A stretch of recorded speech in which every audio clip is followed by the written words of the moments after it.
La rupture du ligament croisé antéro-externe est relativement fréquente chez l'adulte, rare chez l'adolescent et exceptionnelle chez les jeunes enfants qui présentent plus volontiers un étirement de cette structure ou un arrachement de son insertion qu'une rupture de son ligament croisé antéro-externe.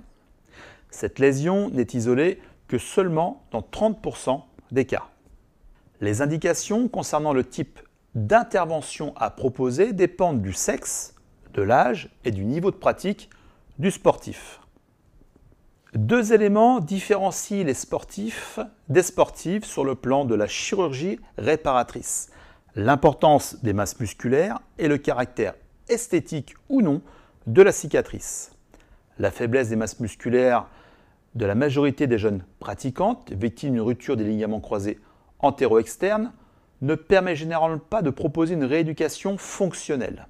D'autre part, le caractère disgracieux de la cicatrice externe technique chirurgicale de Lemaire amène le plus souvent le praticien à proposer soit une plastie interne avec la technique de Macintosh, soit la mise en place d'un ligament prothétique par arthroscopie.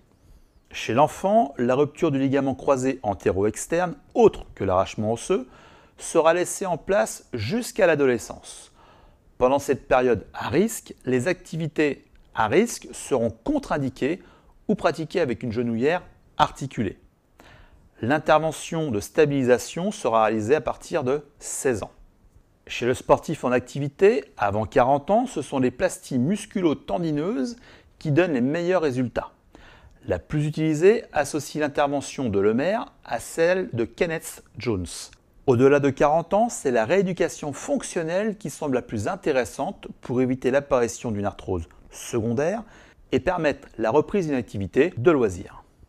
Chez les sportifs de haut niveau, l'indication concerne uniquement les plasties musculo-tendineuses, seules capables d'assurer une stabilité suffisante à l'articulation compte tenu des contraintes mécaniques considérables imposées au genou.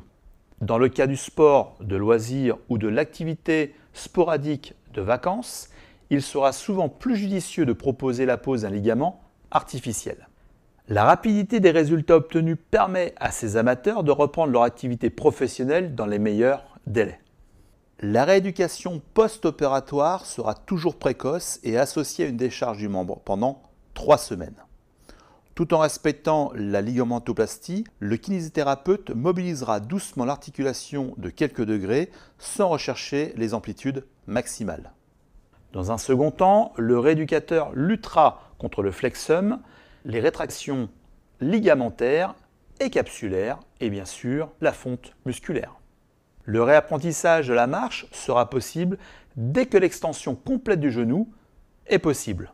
Parallèlement, on rééduquera le verrouillage actif du genou. En centre spécialisé, le sportif peut bénéficier des techniques mécaniques de mobilisation passive du genou et de renforcement musculaire par musculation isocinétique, c'est-à-dire un travail combiné sur équipement isocinétique des muscles agonistes et antagonistes.